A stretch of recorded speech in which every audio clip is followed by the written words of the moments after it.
সবাইকে স্বাগত জানিয়ে শুরু করছি এশিয়ান দেশ সংবাদ। সঙ্গে রয়েছে অরণ্য বিনতি ইউনুস। আমি সরাসরি চলে যাচ্ছি বিস্তারিত সংবাদে।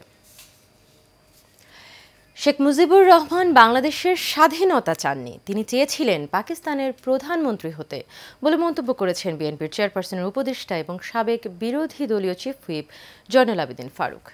তিনি আরও বলেন, মুক্তিযোদ্ধারা কোনো দলের নয়, তারা জাতির শ্রেষ্ঠ সন্তান।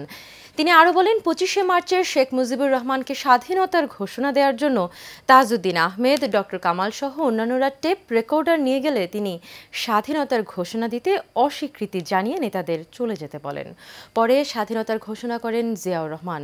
আজ নোয়াখালীর সেনবাগ মুক্ত দিবস উপলক্ষে বাংলাদেশ মুক্তিযোদ্ধা সংসদ সেনবাগ উপজেলা কমান্ড কাউন্সিলের উদ্যোগে এক অনুষ্ঠানে তিনি এসব কথা বলেন। গাজীপুরের বাঘের বাজার এলাকায় ফিনিশ কয়েল কারখানার আগুন নিয়ন্ত্রণে এসেছে। ফায়ার সার্ভিসের 9টি ইউনিটের চেষ্টায় আগুন নিয়ন্ত্রণে আসে। দুপুর 1টার দিকে আগুনের সূত্রপাত হয়। ধোঁয়া দেখতে পেয়ে তাৎক্ষণিকভাবে কারখানার শ্রমিকরা আগুন নেভানোর চেষ্টা করেও ব্যর্থ হয়। পরে আগুন ছড়িয়ে পড়লে ফায়ার সার্ভিস থেকে খবর দেওয়া হয়। প্রথমে মাওনা ফায়ার স্টেশনের 2টি ইউনিট আগুন নেভাতে কাজ শুরু করে। ভয়াবহতা বাড়তে থাকায় একে একে আশেপাশের আরও 7টি ইউনিট যোগ দেয়। তবে আগুন লাগার কারণ এবং ক্ষয়ক্ষতির পরিমাণ এখনো জানা যায়নি। সাভারে ইটভাটা ভাঙার প্রতিবাদে ঢাকা আরিচা মহাসড়ক অবরোধ করেছে শ্রমিকরা। সকাল 10টা থেকে বিভিন্ন ইটভাটার কয়েকশো শ্রমিক ঢাকা আরিচা মহাসড়কের ভাঙা ব্রিজ এলাকা অবরোধ করে, যার ফলে মহাসড়কের যান চলাচল বন্ধ হয়ে যায়।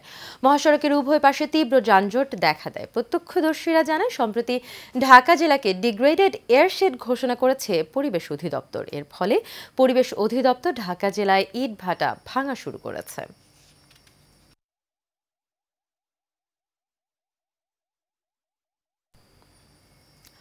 বরগুনার তালতলির অন্যতম পর্যটন কেন্দ্র শুভ সন্ধ্যার সমুদ্র সৈকত এবং নিদ্রা সৈকত রক্ষায় মানববন্ধন অনুষ্ঠিত হয়েছে। সকাল 10টায় সৈকত পাড়ে এলাকাবাসী এবং পর্যটন উদ্যোক্তাদের ব্যানারে এই কর্মসূচি পালিত হয়। মানববন্ধনে উপস্থিত ছিলেন Nishanbaria UP chairman Kamruzzaman Bachchu, UP সদস্য বাবুল হাওলাদার, শাহিন আকন, সাবেক ইউপি সদস্য আলমগীর হাওলাদার সহ স্থানীয় অনেকেই। বক্তারা অভিযোগ করেন, একটি কুচক্রী মহল দীর্ঘদিন ধরে ড্রেজার দিয়ে অবৈধভাবে বালু উত্তোলন করছে। এতে পর্যটন স্পটের প্রাকৃতিক সৌন্দর্য নষ্ট হচ্ছে, পাশাপাশি সংরক্ষিত বনভূমিও হুমকির মুখে পড়ছে।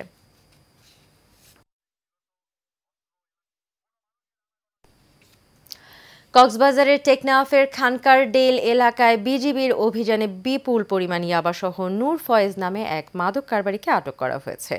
বিজিবি জানায়, সোমবার ভোরে নূর ফয়েজের বাড়ি ঘিরে বিশেষ অভিযান চালায় টেকনাফ ব্যাটালিয়ন 2। অভিযানে বাড়ির ছাদের গোপন কুঠুরি থেকে উদ্ধার করা হয় 20,000 পিস ইয়াবা।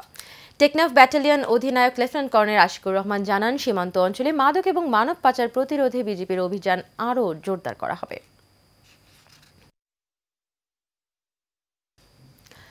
দিনাজপুরের চিচির বন্দর উপজেলার আমবাড়ি দৌলতপুর ভিতরপাড়া গ্রামে মাদক বিক্রি এবং সেবনে বাধা দেয়ায় এক অসহায় পরিবারকে মারধর এবং নির্যাতনের অভিযোগ উঠেছে। ভুক্তভোগী মোহাম্মদ আকবর আলীর স্ত্রী আফরোজা বেগম চিচির বন্দর থানায় দায়েরকৃত অভিযোগে উল্লেখ করেন, গতকাল তার বাড়ির সামনে কয়েকজন যুবক মাদক সেবন এবং বিক্রির চেষ্টা করলে তিনি বাধা দেন। এ সময় ইমরান আলী, সোহেল হোসেন, সিরাজুল ইসলাম, সোহাগ হোসেন সহ আরও কয়েকজন অতর্কিত হামলা চালায়। পরিবারের সদস্যদের বেধড়ক মারধর করে প্রাণনাশের হুমকিও দেয়। এই ঘটনায় সুষ্ঠু তদন্ত বিচার দাবি করে ভুক্তভোগী আফরোজা বেগম। আগামী নির্বাচনে জামালপুর 3 আসনে বিএনপির মনোনয়ন বঞ্চিত উপজেলা বিএনপির যুগ্ম সাধারণ সম্পাদক মোহাম্মদ সাদিকুর রহমান সিদ্দিকীর শুভর নিয়মিত গণসংযোগে অংশ হিসেবে মোটরসাইকেল শোভাযাত্রা হয়েছে।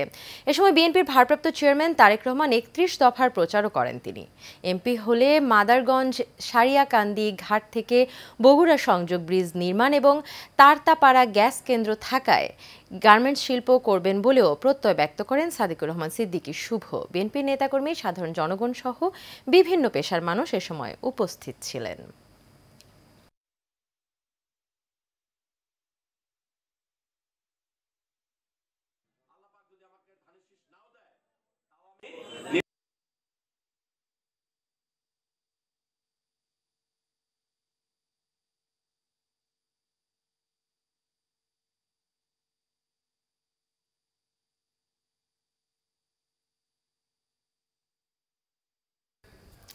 অ্যাডভোকেট নজরুল ইসলাম খান বিকিকে স্বপদে বহাল রাখায় গাজীপুর ৫ আসনের সাবেক এমপি ফজলুল হক মিলনের পক্ষে মিছিল, উঠান বৈঠক এবং মিলাদ মাহফিল হয়েছে। এলাকায় ঢাক ঢোল পিটিয়ে উৎসবমুখর পরিবেশে এই মিছিল করেন নেতাকর্মীরা। এ সময় উপস্থিত ছিলেন পুবাইল থানা বিএনপির সভাপতি মনির শিকদার বকুল, সিনিয়র যুগ্ম সাধারণ সম্পাদক জাকির সরকার, সাংগঠনিক সম্পাদক আরিফ ভুইয়া সহ অন্যান্যরা।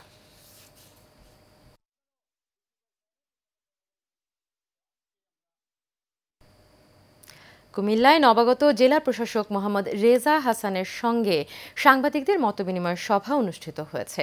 জেলা প্রশাসকের কার্যালয়ের সম্মেলন কক্ষে প্রিন্ট এবং ইলেকট্রনিক মিডিয়ার সাংবাদিকদের সঙ্গে মতবিনিময় সভার আয়োজন করা হয়। এ সময় অতিরিক্ত জেলা প্রশাসক সাইফুল ইসলামের সঞ্চালনায় সভাপতির বক্তব্য রাখেন রেজা হাসান। তিনি বলেন, কুমিল্লার শিক্ষা, ঐতিহ্য, উন্নয়ন এবং সমৃদ্ধির ধারাকে বেগবান করতে হবে। একই সঙ্গে যানজট, জঙ্গিবাদ, মাদক, কিশোর গ্যাং, মাদক এবং বাল্যবিবাহের বিরুদ্ধেও রুখে দাঁড়াতে হবে।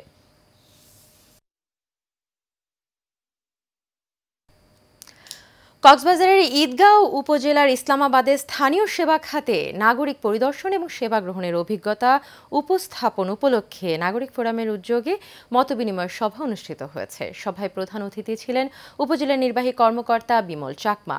বিশেষ অতিথি হিসেবে উপস্থিত ছিলেন ঈদগাঁও থানার ওসি ফরিদা ইয়াসমিন এবং জাতীয় সাংবাদিক সংস্থা কক্সবাজার জেলা কমিটির সাধারণ সম্পাদক ওসমান গনি ইলি।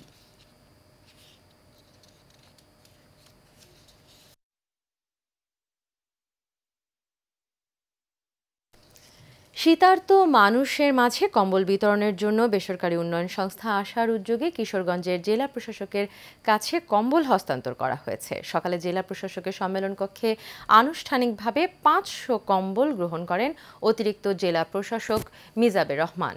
এ সময় উপস্থিত ছিলেন আশার senior district manager Fazlul Haque Pintu, regional manager Mamun Abdul Gayum, assistant support engineer Omar Faruk, branch manager Tajuddin Ahmed সহ আশার অন্যান্য কর্মকর্তারা।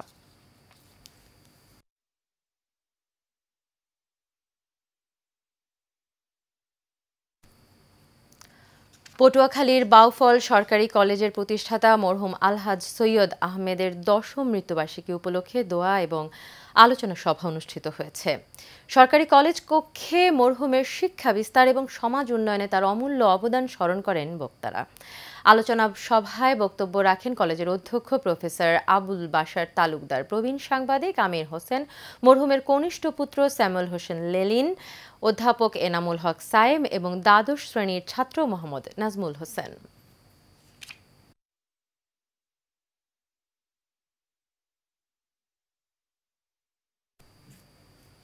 এশিয়ান দেশ সংবাদ এ পর্যন্তই। পরবর্তী সংবাদ দেখার আমন্ত্রণ রইল। এতক্ষণ সাথে থাকার জন্য সবাইকে ধন্যবাদ।